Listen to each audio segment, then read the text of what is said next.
Hi students, ఎలా ఉన్నారు? ఈరోజు మనం 8th క్లాస్ తెలుగు టెక్స్ట్ బుక్లోని 13th లెసన్ అయిన ఆతిథ్యం పాఠం నుంచి మనం కవి పరిచయము ఒక పద్యం చూసుకుందాం.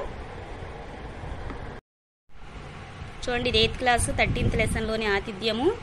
దీనిలో మొదట చదవండి, ఆలోచించి చెప్పండి. చూడండి, దీనిలో ఒక పద్యం ఇచ్చారండి. ఈ పద్యం ఏంటంటే, దీనుండైనను శాత్రవుడైనను శరణనుచూ వేడునప్పుడు ప్రియతనం మానవుని కోరిక తీర్చిన వాని సుజనుదండ్రు బుధులు వసుధ కుమార.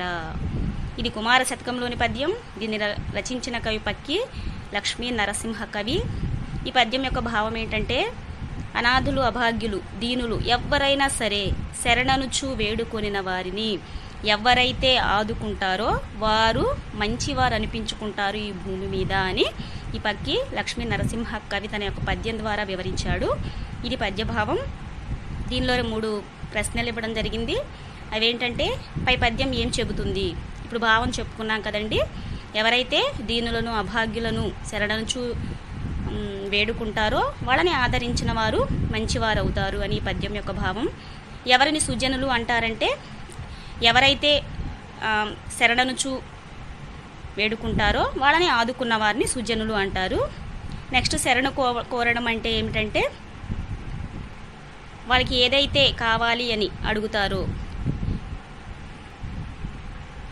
వారి యొక్క అవసరాలను తీర్చడం, వారి అవసరాలను విన్నవించుకోవడం శరణు కోరడం అవుతుంది.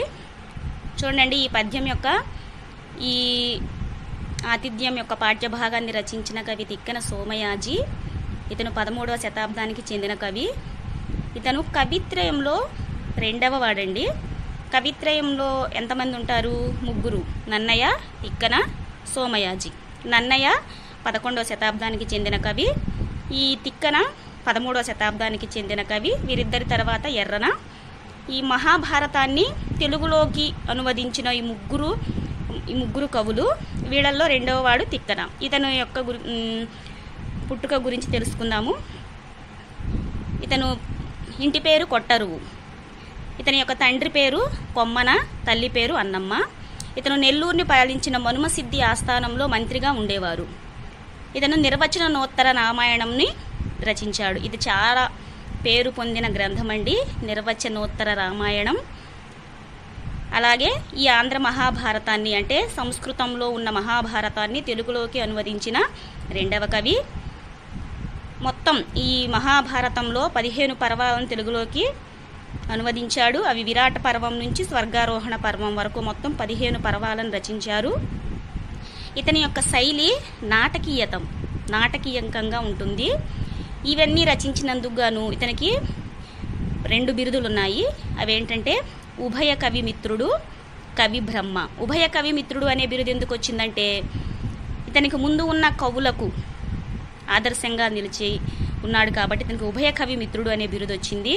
ఇతను కవులకే బ్రహ్మ లాంటి వాడు కాబట్టి కవి బ్రహ్మ అనే బిరుదు కూడా వచ్చింది. ప్రస్తుతం మనం చదువుకునే ఈ పాఠ్యభాగం, ఈ ఆతిథ్యం అనేది ఇతను రచించిన మహాభారతం ఈ 15 పర్వాలలోని శాంతి పర్వంలోని తృతీయ శ్వాసం నుంచి తీసుకోవడం జరిగిందండి.